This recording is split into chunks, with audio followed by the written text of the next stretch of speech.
The final item on the auction block was not a painting, but a woman being forced to surrender her dignity, while the man beside her called it justice. From my position as host, I watched in silence as Lord Julian Finch guided Lady Eleanor Vance toward the stage.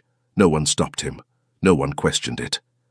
The grand hall of Blackwood Manor fell into a suffocating hush as she was placed before them, not as a guest, but as an offering. As a final act of penance, Julian announced, his voice smooth and sanctimonious, Lady Vance presents her most treasured possession, her late mother's pearls. A ripple moved through the crowd. Not outrage, approval, sympathy, judgment. They believed him. They believed she deserved this.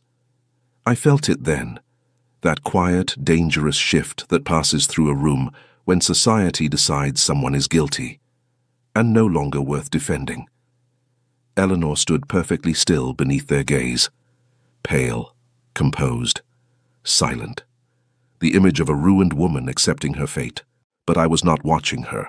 I was watching him, the way his hand lingered on her arm, not in comfort, but in control, the way his smile never reached his eyes, the way he spoke for her, before she could speak for herself. This was not charity. This was not penance. This was execution, and everyone in that room was applauding it. Then, for the briefest moment, Eleanor lifted her gaze and met mine. There was no shame in her eyes, no grief, no surrender, only something cold, something precise, something waiting. It vanished as quickly as it appeared, replaced by the same fragile performance the room had already accepted. But I had seen it, and in that instant, I understood something no one else in that room seemed capable of seeing. We were not witnessing the fall of a ruined woman. We were witnessing a lie being performed so perfectly that no one had thought to question it. And I found myself asking a far more dangerous question. If this was justice, why did it feel so much like a trap? And more importantly, who in this room was truly being judged? The auction had not been a sudden cruelty. It had been prepared, carefully, because the more I thought about it, the more I realized I had seen the pieces before, just never arranged so clearly. Weeks after Lord Arthur Vance's funeral, I hosted a private dinner at Blackwood Manor. Julian arrived with Eleanor at his side, his hand resting lightly on her back, not guiding her, positioning her. She has shown remarkable strength, he said, before anyone had even addressed her. It was a curious thing. He spoke of her as if she were absent, as if her silence needed explanation, as if he needed to define her before she could define herself. A few guests nodded in sympathy. Eleanor said nothing. Lady Ashworth turned to her. Your gardens, my dear, surely they remain untouched. For a brief moment, Eleanor inhaled to answer. Julian spoke first. I'm afraid such indulgences are no longer appropriate. Not appropriate, not necessary, not hers to decide. Eleanor did not argue. She simply raised her glass and drank, but her eyes, they were not empty, they were watching. At a summer ball weeks later, I saw them again near the fountains. The music masked their words, but not their tension. Silverwood is not a request, Eleanor. His tone was low, controlled, but there was something beneath it. Pressure. Eleanor did not step back. Necessity and honor are not the same thing, Julian. Quiet, precise, dangerous. For a fraction of a second his composure slipped. Not concern, fury. Then it vanished, and the gentleman returned. By the Davenport Gala, the story was complete. Society had decided who Eleanor Vance was, and who she was not allowed to be. She stood alone at the edge of the ballroom, not excluded, displayed. The poor dear ruined the estate, spent everything. No one whispered anymore, because the narrative was settled, and Julian had written it perfectly. I approached her. Lady Vance, I was sorry to hear of your difficulties. Her eyes met mine, clear, alert, waiting. For a moment I thought she would speak. Then he appeared. My dear, Julian said smoothly, stepping between us, we mustn't tire you. His hand settled on her arm, light, controlled, possessive. She needs rest, he added, not asking, ending, and just like that, she was gone. That was when the truth became impossible to ignore. He was not protecting her, he was containing her. Every answer replaced, every movement guided, every perception engineered. The grief, the debt, the weakness, none of it belonged to her. It belonged to him. I looked across the ballroom one last time. Eleanor stood exactly where he had placed her, silent, composed, watching. And for the first time, I understood. She was not quiet because she was powerless. She was quiet because she was waiting. The auction haunted me. Eleanor's fleeting expression of cold fury had recontextualized every interaction I'd witnessed. I began to actively listen, to peel back the layers of polite society and examine the machinery beneath. The first gear to grind was at my club. Julian, flush with the success of the charity auction, was holding court. He spoke of the Vance estate's collapse, shaking his head with performative sorrow. "A tragedy," he sighed, swirling the brandy in his glass. Arthur, bless his heart, made a series of disastrous investments in his final year. The South Sea Trading Company, among others. He simply lost his touch. A few men murmured in sympathy, but I remained silent. A cold knot formed in my stomach. I knew the chairman of that company. The South Sea Trading Company had been a floundering, insignificant venture until 6 months ago, long after Lord Arthur Vance was in his grave. It was a small detail, a clumsy thread in an otherwise seamless tapestry of deceit. But it was enough. Later that week, I found an opportunity to speak with Julian alone at a parliamentary reception. I kept my tone casual, a mere observation between peers. "I was always impressed by Arthur's acumen," I said, watching him closely. "It seemed so unlike him to gamble on such an unproven enterprise." Julian's smile tightened at the edges. His affable mask slipped, revealing a flicker of raw anger before it was smoothed over again. "Grief makes men reckless, Your Grace," he said, his voice dropping, and his judgment was clouded by certain influences. Eleanor, for all her charms, never understood the value of a shilling. He had his answer ready. Too ready. It was a rehearsed defense, designed to deflect and slander in a single breath. This was no longer just a feeling, it was a certainty. He was lying. My investigation began in earnest. I sought out a man I knew Lord Arthur had trusted implicitly. Mr. Sterling, the former Vance family accountant. I found him not in a prestigious city office, but in a quiet cottage, forced into an early retirement. He was a nervous man, his hands trembling as he poured me tea. Lord Julian was very clear, Sterling whispered, glancing at the door. He said my services were no longer required the day after the funeral. "Mr. Sterling," I said, leaning forward, "I do not believe the official story of Lord Arthur's financial ruin. I believe he was betrayed." The relief that washed over the old man's face was staggering. The fear receded, replaced by a fierce loyalty. "Betrayed is the word, Your Grace," he confirmed, his voice gaining strength. "Lord Arthur was meticulous. He never made a reckless investment in his life. In his last months, he suspected a drain on his accounts. He started keeping a private ledger separate from the official books. He told me it contained the truth of it all." Sterling shook his head. "I never saw it. Lord Julian seized all of his papers, but it exists, or it did." Julian hadn't just constructed a lie, he had buried a truth. And I was now certain Eleanor Vance was not the architect of the family's ruin. She was its last guardian. The existence of a hidden ledger changed everything. This was no longer a matter of social suspicion. It was a conspiracy. Julian's narrative wasn't just a lie to cover incompetence, it was a shield for a crime. But how to find the proof? He had sealed every official avenue. My chance came unexpectedly at a garden party hosted by the Dowager Countess of Pembroke. She was a notorious gossip, but also fiercely loyal to tradition and honor. I knew she held a deep affection for Eleanor's mother. As I watched Julian parade Eleanor around like a war prize, I decided to plant a seed of doubt in the one part of society Julian couldn't control, the old guard. I found the Dowager Countess by the wisteria arbor, fanning herself with theatrical flair. "Alistair," she greeted me. "A grim affair, is it not? Watching that young woman pay for her husband's folly." "Is it his folly, though?" I asked quietly, my gaze fixed on Julian. I knew Arthur Vance. He was as shrewd as they come. I find it difficult to believe he would invest in a phantom company." Her fanning stopped. The Dowager Countess was no fool. She lived and breathed the nuances of reputation. "Phantom company?" she repeated, her voice sharp. "What are you implying?" "The South Sea Trading Company," I said. "It had no value when Arthur was alive. Its sudden fortune came months after his death. The investment is a fiction." A dangerous silence fell between us. This was a direct accusation against a peer, spoken aloud. The Countess stared at Julian, her eyes narrowing. She had seen generations of scoundrels rise and fall. She recognized the scent of a predator. "So," she said, her voice dropping to a conspiratorial whisper, "if the investment is a lie, then where did the money go?" That was the question I needed society to start asking. My next move was to approach Eleanor directly.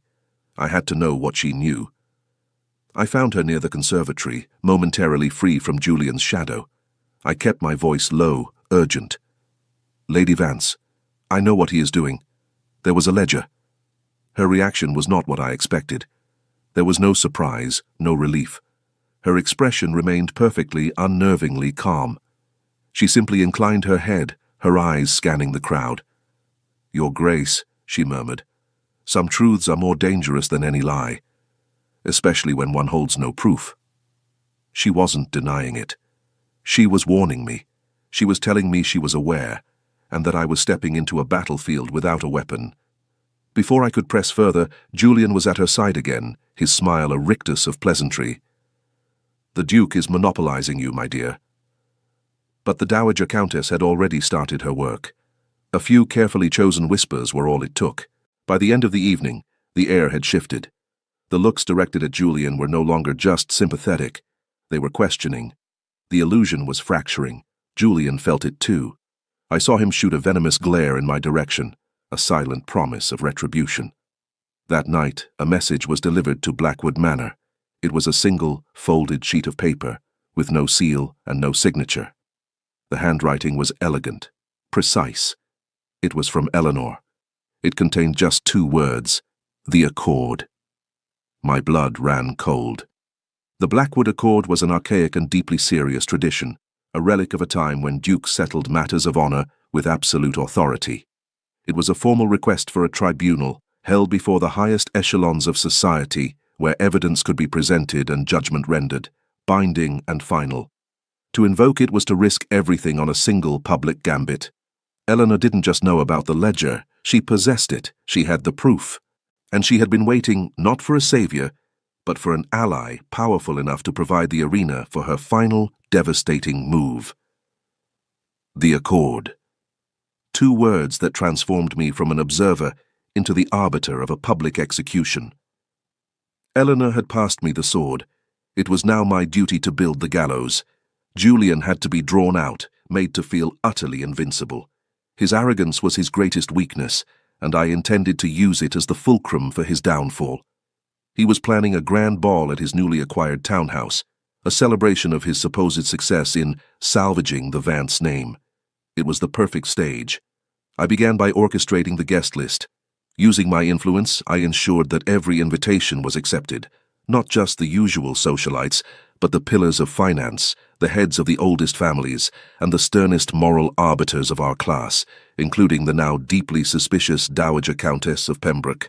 I wanted not just witnesses, but a jury. The invitations went out with a special note. The Duke of Blackwood will be making an announcement of great importance to the honor of the peerage. The whispers started immediately. Speculation ran wild. Was it a betrothal? A political alliance? The air in London grew thick with anticipation. Julian, blinded by his ego, believed the announcement would be to publicly praise his noble efforts. I received a letter from him, dripping with false modesty, stating how humbled he was by my attention. He was walking willingly into the trap. My next step was to secure the one piece of evidence Julian thought he controlled. I paid a visit to Mr. Davies, the lawyer who had overseen the transfer of several Vance properties to Julian's name. I did not accuse, I merely questioned. "Mr. Davies," I said, sitting in his dusty office, "I am reviewing some historical land grants for my archives. I was particularly interested in the deed for the Silverwood estate. Would you happen to have a copy of Lord and Lady Vance's original marriage contract? I believe it contained a unique clause concerning that property." Davies paled. He knew, as all good lawyers did, that marriage contracts were ironclad. He also knew that defying a duke was professional suicide. He retrieved the document. There, in faded ink, was the clause I suspected Eleanor had been relying on all along. The Silverwood estate was not part of the General Vance inheritance. It was settled directly upon Eleanor and her bloodline, unalienable without her explicit, uncoerced signature on a specific document, a document I was certain Julian had tried and failed to make her sign. It was her final stronghold. The night of the ball arrived. The atmosphere was electric. Every guest felt it. This was not just a party. It was an event of consequence. Julian stood at the top of the grand staircase, beaming, accepting accolades. He saw me enter and raised his glass in a triumphant salute. He believed this was his coronation. I found Eleanor standing by the French doors leading to the garden. She was breathtaking in a gown of deep sapphire, the picture of serene beauty. There was no trace of the victim society had scorned for months. She looked like a queen. "He believes you are here to applaud him," she said, her voice a low murmur that sent a shiver down my spine. "The stage is set, Lady Vance," I replied, my gaze sweeping across the crowded room. "Are you ready?" A slow, cold smile touched her lips. "Your Grace," she said, "I have been ready since the day my husband died." At the stroke of 10, as the orchestra concluded a waltz, I moved to the top of the grand staircase. A hush fell over the ballroom. All eyes turned to me. Julian stood beside me, a smug smile on his face, ready to receive his honors. "My lords, ladies, and gentlemen," I began, my voice echoing in the sudden, complete silence. "Thank you for gathering here tonight. I did promise an announcement of great importance, an announcement concerning honor." I paused, letting the weight of the word settle in the room. For months, we have witnessed what we were told was a tragedy of mismanagement. We were told a story of a grieving widow whose extravagance brought a noble house to its knees. We have been lied to. A collective gasp rippled through the crowd. Julian's smile vanished, replaced by a mask of confusion, then dawning horror. He tried to speak, but I held up a hand, silencing him. "By the ancient rights vested in my title," I declared, my voice like iron, "I invoke the Blackwood Accord. I call this assembly to stand as a tribunal." Panic flared in Julian's eyes. This was a nightmare from which he could not wake. The doors were figuratively sealed. He was trapped before his peers, his entire reputation hanging by a thread. "I present to you," I continued, "the private ledger of the late Lord Arthur Vance." From my coat I produced a small leather-bound book, a book his cousin, Lord Finch, claimed did not exist. It details not investments, but a systematic and merciless embezzlement, stripping the Vance estate of its fortune over 2 years. A betrayal that placed such strain on Lord Arthur's weak heart that it undoubtedly hastened his end. The accusation hung in the air, monstrous and undeniable. I saw faces in the crowd turn from me to Julian, their expressions a mixture of shock and dawning disgust. "And what of Lady Vance?" I asked, my voice rising. "Was she the reckless spendthrift? Or was she a woman under siege, blackmailed and threatened, protecting the last asset her husband secured for her, the Silverwood estate, which this man tried to steal from her?" I then produced the marriage contract. An asset legally protected by this contract, belonging solely to her and her heirs. An asset Lord Finch has been trying to seize through coercion and public humiliation. Every eye in the room was now fixed on Julian. The pity they once felt for Eleanor had transformed into a burning, silent contempt for him. His face was ashen, his composure shattered. He opened his mouth, but only a choked sound emerged. The social edifice he had so carefully constructed had crumbled to dust in less than 5 minutes. He was no longer a noble savior. He was a thief, a liar, and a vulture. The power had inverted completely. There was no applause, no whispers, only the crushing, absolute silence of his social death. In the aftermath of a storm, a profound quiet descends. Lord Julian Finch was utterly destroyed. His name was struck from every guest list, his credit ruined, his club memberships revoked.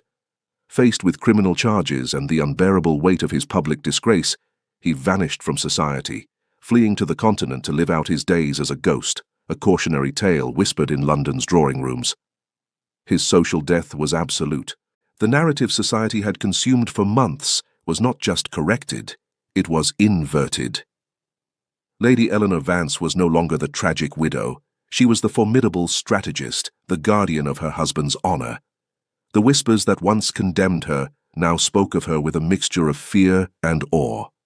She had not only survived the fire, she had emerged from it forged in steel. A month later, I visited her at Silverwood. The estate was already showing signs of new life, the gardens being tended with meticulous care. The mask of the broken widow was gone forever, replaced by a quiet, commanding confidence. "You played a dangerous game, Lady Vance," I said, as we stood looking out over the rolling hills. She turned to me, her eyes clear and steady. "It was the only game I had left to play, Your Grace."